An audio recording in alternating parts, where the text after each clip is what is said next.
бактери тэр ундаахан чихэрхэн хоёртой холбогдож нийлснээрээ нөгөөд нь аман хөндийн найзуудыг хорлох үйл ажиллагаа эхэлдэг. Тэд нар ч бас ингээ олуулаа байдаг арзаахаанууд. Тэгээ эдгээр чи хоорондоо тулалд нь янз бүрийн юмнууд бол нэлээд болно л доо. Энэ зохиолоо бичээл зохиолоо хүүхдтэй яг зээтэйгээ хамт байжсэн, зээдээ уншиж өгөөл, зээтэйгээ ярилцаад ингээ яасан. Одоо манай зээ бол гуйлгуулахгүй шүү дээ.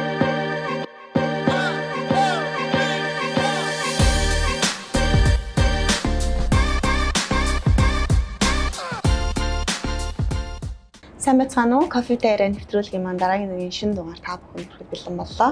Энэ удаа бид ярилцахаар нацаг дөржин нэрмж чагналт хүүхдийн зохиолч Мандлыг урьсан байна. Сайн байна уу та? Сайн байна уу? Урилга хүлээж авч ирсэнд баярлалаа. Баярлалаа. За тэгэхээр зохиолч Мандлыг өнөөдөр кофе дээр нэвтрүүлгээрээ онцлог болсон шалтгаан юу вэ гэхээр Азур номын хөтөлбөр дээр яг одоо бестселлер болоод байгаа хүүхдүүдийн маш их дуртай, маш их хүлээлттэй байсан Миний хөөрхөн шүдний аялал хэмээх номын зохиолч бол манай одоо зохиолч Мандал байгаа юм. Тэгэхээр ном бүтсэн түүхээс хоёлаа эхлээд яриагаа эхлэх үү? За тэгээ. Олон улсын Good Neighbors гэж төрийн бас байгууллагын захиалгаар анхаад Миний хөөрхөн шүдний аялал гэсэн жүжиг бичигдсэн. За энэ надад бол захиалга өгсөн байсан.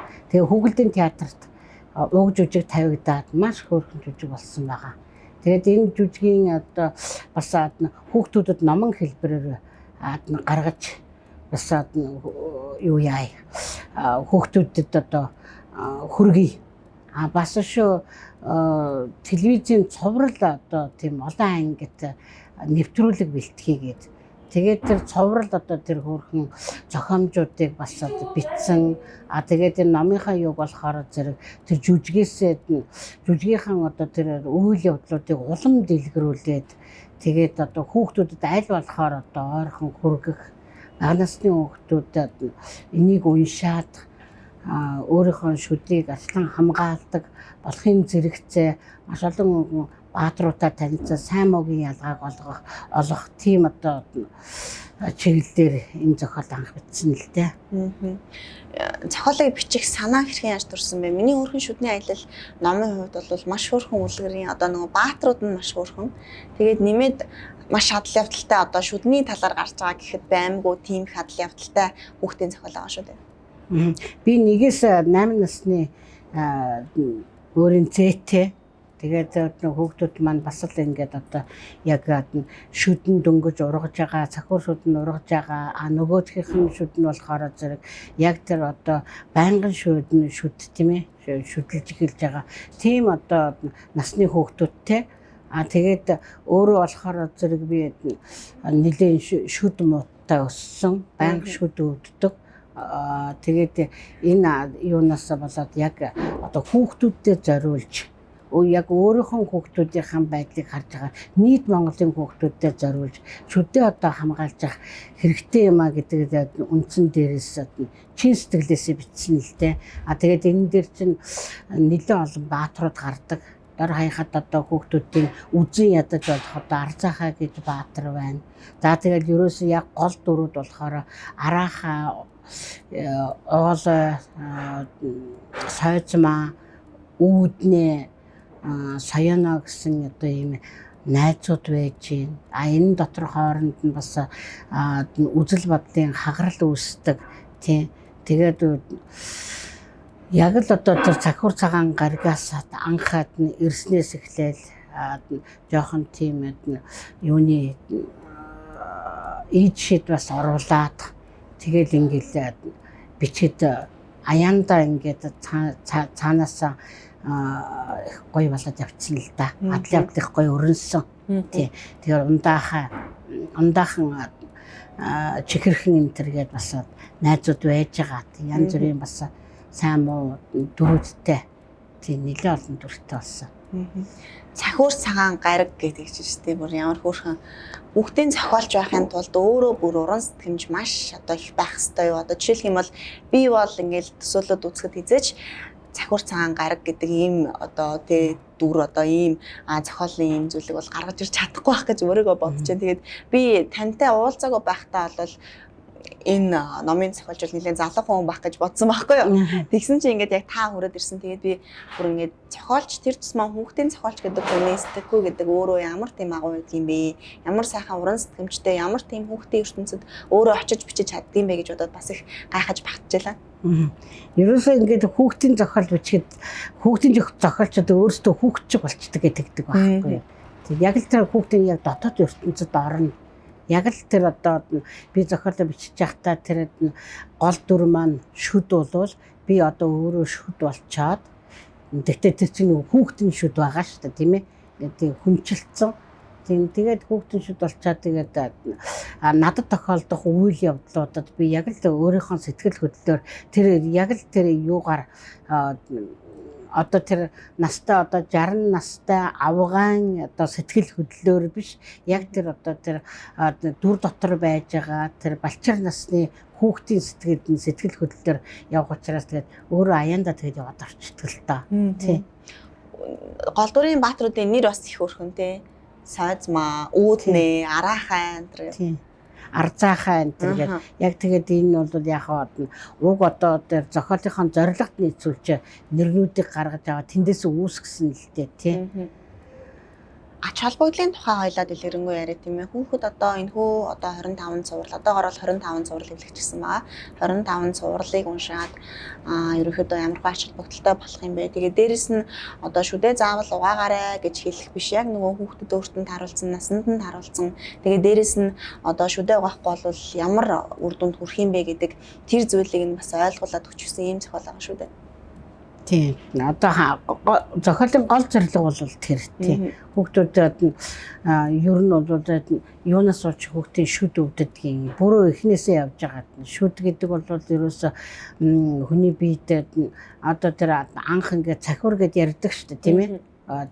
Хүүхдийн анхны шүднүүд, сүүн шүднүүд энэ хід байдیں۔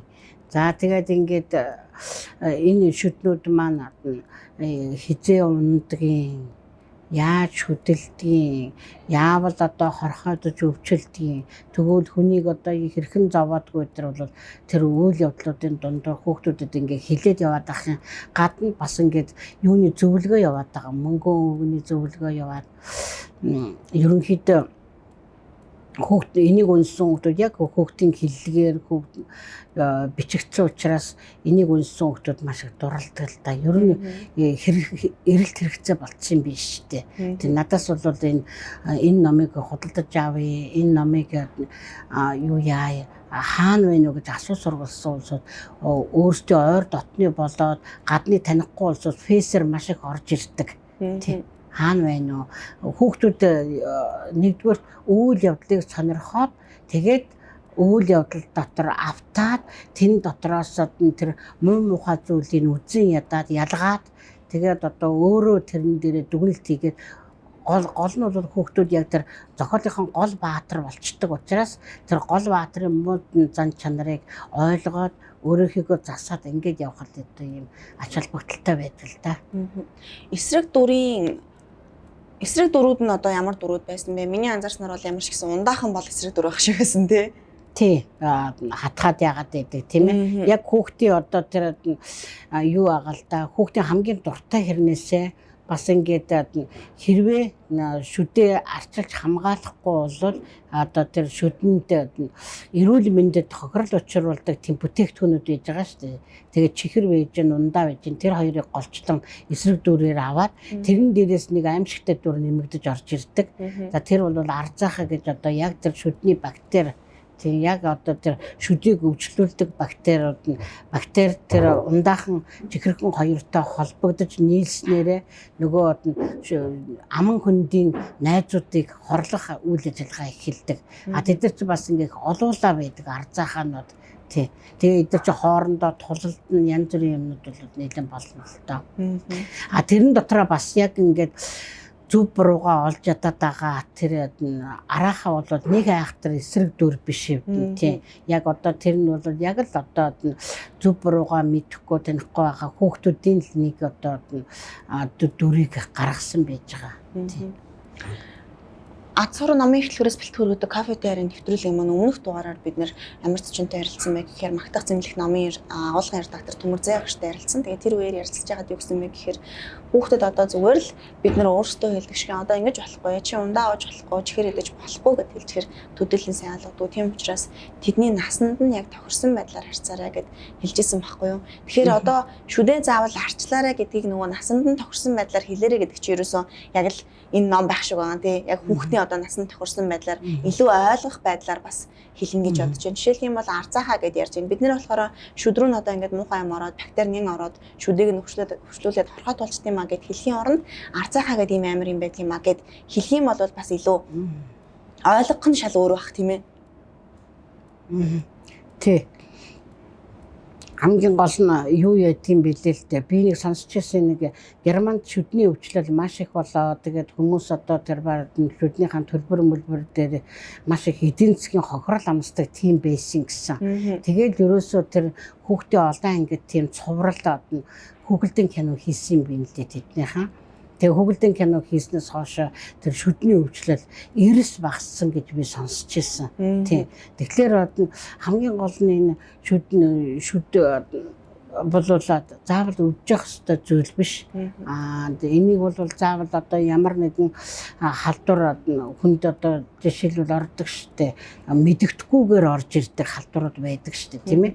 Одоо салхин цэцэгч байдаг юм уу амьсгалын замын өвчнүүд нүдэнд үзэгдэж харагдахгүйгээр тэгтэл энэ аманд бол бас нүдэнд үзэгдэж харагдахгүйгээр орж идэг бактери байдаг боловч энийг бас ингээд хамгаалчих болдго юм а гэдгийг л бүх хүүхдүүд ухамсарлаад мэдээд энэ бол миний хариуцлагаас энэ бол миний юунаас арчаатай байдлаар шалтгаалдаг юм а гэдгийг л ойлгоод авчих юм бол бас тэр нэг яг ингээд амьсгалын замын өвчнөд адилхан тийм юу биш халдвар бид нар өөрчлөлт зэрэглэх боломжтой тийм халдвар гэдгээ мэддэг тийм ээ.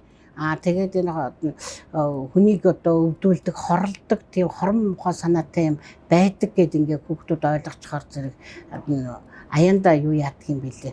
Одоо би ингээл энэ зохиолоо бичээл зохиолоо хүүхдтэй яг зээтэйгээ хамт хийжсэн, зээдээ уншиж өгөөл, зээтэйгээ ярилцаад ингээ яасан. Одоо манай зээ бол гуйлгуулахгүй шүдээ авах шүү дээ. Өглөө шүдээ авах чинь. Тэгэхээр энэ зохиолын ач холбогдол гэдэг бол маш их байдаг.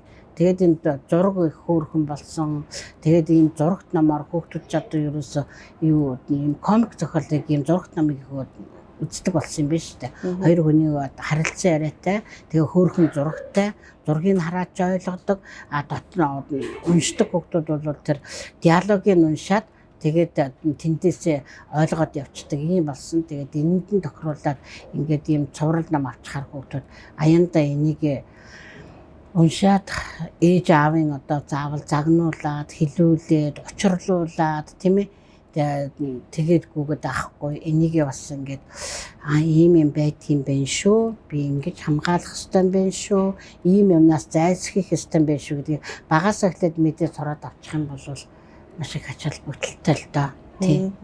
Ер нь хүүхдийн зохиолч хүнийг нэвтрүүлэгтээ урьсны хувьд асуух нэг асуулт юу вэ гэхээр хүүхдэд өөрөө номын ач холбогдол нь яг ямар байдаг юм бэ гэдэг талаар яагаад эцэгчүүдийг хүүхдэд ном уншуулдаг болго ном уншдаг хүнийг төрүүлэх гэдэг нэг ийм зүйлийг ингээд хилээд байдаг юм бэ гэдэг хүрээнд та мэдээлэл өгөөч.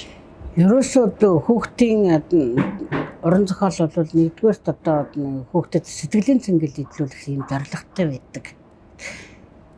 Хүүхдэд энэ сэтгэлийн цэнгэл идэлнэ гэдэг чинь хүн гэдэг амт чинь төсөөллийн амт ш төсөөллөөр хөгжиж төсөөлдгийн ачаар өнөөдөр ингээд хөгжил дэвшилт хүрсэн байж байгаа. Тэр төсөөллийг бий болгодог, тэр төсөөллөөр аялуулдаг зүйл бол ном байдаг. Миний хөрхөн шүдний аялал номыг манай зохиолч маань 2018 онд бичсэн гэж байна тийм. Тэгэхээр сүүлийн үеийн бас уран бүтээлийн онцлог сонин сайхан юу байна вэ? Ерөн сүүлийн үед ямар номон дээр ямар зохиол дээр ажилласан бэ гэдэг талаар. Би юу гэдэг 18 онд миний хөрхөн шүдний аялал зохиолоо бичгээс өмнө энэ Солонгон хотын нууц гэж энэ одоо тууж бичсэн байсан. Тийм Солонгон хотын нууц болохоор зэрэг бас адал явдалтай. Тийм одоо нэг 3-аас 9-р ангийн хүүхдүүдэд илүү тохиромжтой байдгийн байлээ. Тэгээд энэ адал явдлыг уншихад хүүхдүүд их дуртай л да. 2-дугаархын нэхээ байд суух харахгүй болсон. Хаалга үүд тагшоод над руу миний утсыг би өөрөө багш хүн утсыг олж яриад манай сургуулиас асууж байгаа утсыг болж яриад 2 дугаар дэвтрийг асуугаад байсан. Энэ болохоор зэрэг юу болсон? Хүүгэлдэйн театрт нууцын ирэлдэг жүжиг болсон юм. За. Тэгээд энэ юуныхаа Солонгон хотын нууцынхаа Хадан хотын нууцыг гээд